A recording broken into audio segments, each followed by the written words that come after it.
ಇದ್ರ ಬಗ್ಗೆ ಹೆಚ್ಚಿನ ಮಾಹಿತಿ ಕೊಡ್ತಾರೆ ನಮ್ಮ ಪ್ರತಿನಿಧಿ ಅಭಿಷೇಕ್. ಈಗ ಎಐಸಿಸಿ ಕಚೇರಿ ಒಂಥರ ನಮಗೆ ದೇವಾಲಯ ಇದ್ದಂತೆ ಅಂತ ಹೇಳಿ ಡಿ.ಕೆ. ಶಿವರಿ ಯಾಕೆ ಈ ರೀತಿಯ ಪ್ರತಿಕ್ರಿಯೆಯನ್ನು ಕೊಟ್ಟರು? ಈಗ ಸತೀಶ್ ಜಾರಕಿಹೊಳಿ ನೋಡಿದ್ರೆ 3 ದಿನಗಳ ಕಾಲ ಡೆಲ್ಲಿಗೆ ಪ್ರವಾಸವನ್ನ ಹೋಗ್ತಾ ಇದ್ದಾರೆ. ಹಾಗಾದ್ರೆ ಅವ್ರು ಯಾವ ಕಾರಣಕ್ಕಾಗಿ ಹೋಗ್ತಾ ಇರ್ಬೋದು? ಈಗ ನೋಡಿದ್ರೆ ಸಿಎಂ ಕೂಡ ಹೋಗಿ ಬಂದ್ರು, ಡಿ.ಸಿ.ಎಂ ಕೂಡ ಹೋಗಿ ಬಂದ್ರು, ಈಗ ಸತೀಶ್ ಜಾರಕಿಹೊಳಿ ಒಟ್ಟಿಗೆ ಇನ್ನು 6 ಜನ ಕೂಡ ಹೋಗಿ ಬರ್ತಾ ಇದ್ದಾರೆ. ಹಾಗಾದ್ರೆ ಏನ್ ನಡೀತಾ ಇದೆ ಅಂತ? ನಿರೀಕ್ಷಾ, ಖಂಡಿತ ಸದ್ಯಕ್ಕೆ ನವೆಂಬರ್ ಕ್ರಾಂತಿ ವಿಚಾರಕ್ಕೆ ಸಂಬಂಧಪಟ್ಟಂತೆ ಕಾಂಗ್ರೆಸ್ ಪಕ್ಷದಲ್ಲಿ ಇದೀಗ ದೆಹಲಿ ನಾಯಕರ ಒಂದು ಭೇಟಿ ಮಾಡುವಂತ ಒಂದು ಕಸರತ್ತು ಕಾಂಗ್ರೆಸ್ ನಾಯಕರಿಂದ ಆಗ್ತಿದೆ.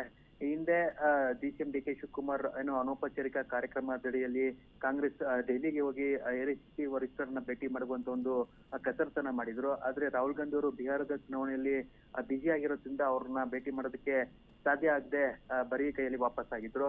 ಅದಾದ ನಂತರ ಇದೀಗ ಸತೀಶ್ ಜಾರಕಿಹೊಳಿ ಅವರು ಏನು ಲೋಕೋಪಯೋಗಿ ಸಚಿವರಿದ್ದಾರೆ, ಅವರು ನಾಳೆ ಪ್ರಮುಖವಾಗಿ ದೆಹಲಿ ನಾಯಕರನ್ನ ಭೇಟಿ ಮಾಡುವಂತ ಒಂದು ಸಾಧ್ಯತೆ ಇದೆ.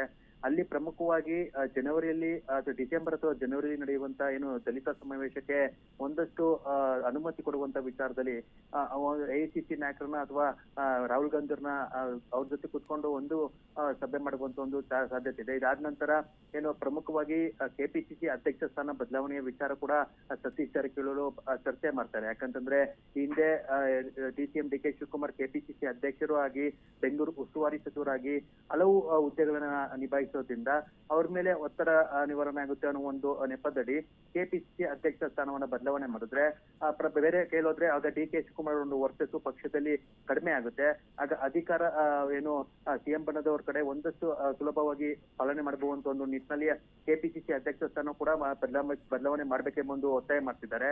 ಅದಾದ್ರೆ ಮತ್ತೊಂದು ಪ್ರಮುಖವಾಗಿ ಹೆಚ್ಚುವರಿ ಡಿ.ಸಿ.ಎಂ, ಅದರಲ್ಲೂ ಕೂಡ ದಲಿತ ಸಮುದಾಯಕ್ಕೆ ಡಿ.ಸಿ.ಎಂ ಸ್ಥಾನವನ್ನು ಕೊಡ್ಲೇಬೇಕೆಂಬ ಒಂದು ಒತ್ತಾಯ ಕೂಡ ಕೇಳಿ ಬರ್ತದೆ.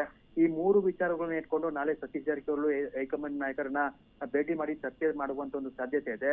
ಇದಾಗಲೇ ಬಿಹಾರ ಚುನಾವಣೆಗೆ ಕೆಲವೇ ದಿನಗಳು ಬಾಕಿ ಇರೋ ಹಿನ್ನೆಲೆಯಲ್ಲಿ ಇದೀಗ ಸತೀಶ್ ಜಾರಕಿಹೊಳಿ ದೆಹಲಿಗೆ ಹೋಗಿ ಅಲ್ಲಿ ಎಐಸಿಸಿ ನಾಯಕರನ್ನ ಭೇಟಿ ಮಾಡಿ ಈ ರೀತಿ ವಿಚಾರಗಳನ್ನ ಪ್ರಸ್ತಾಪ ಮಾಡುತ್ತಿರುವಂತದ್ದು ಎಲ್ಲೊಂದ್ ಕಡೆ ಡಿ.ಸಿ.ಎಂಗೆ ಮತ್ತು ಡಿ.ಸಿ.ಎಂ ಡಿ.ಕೆ. ಶಿ ಅವರ ಬಣದ ನಾಯಕರಿಗೆ ಎಲ್ಲೊಂದ್ ಕಡೆ ಇರುಸು ಮುರುಸು ತರ್ತಾ ಇದೆ.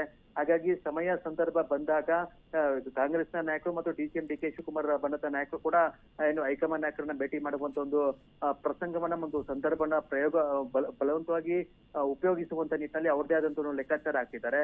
ಇದು ಎಷ್ಟರ ಮಟ್ಟಿಗೆ ಮುಂದಿನ ದಿನಗಳಲ್ಲಿ ಸಫಲ ಆಗುತ್ತೆ ಅಂತ ಕೂಡ ಕಾದ್ ನೋಡ್ಬೇಕಾಗುತ್ತೆ. ನಿರೀಕ್ಷಾ. ಥ್ಯಾಂಕ್ ಯು ಅಭಿಷೇಕ್, ನಿಮ್ಮೆಲ್ಲ ಮಾಹಿತಿಗಾಗಿ.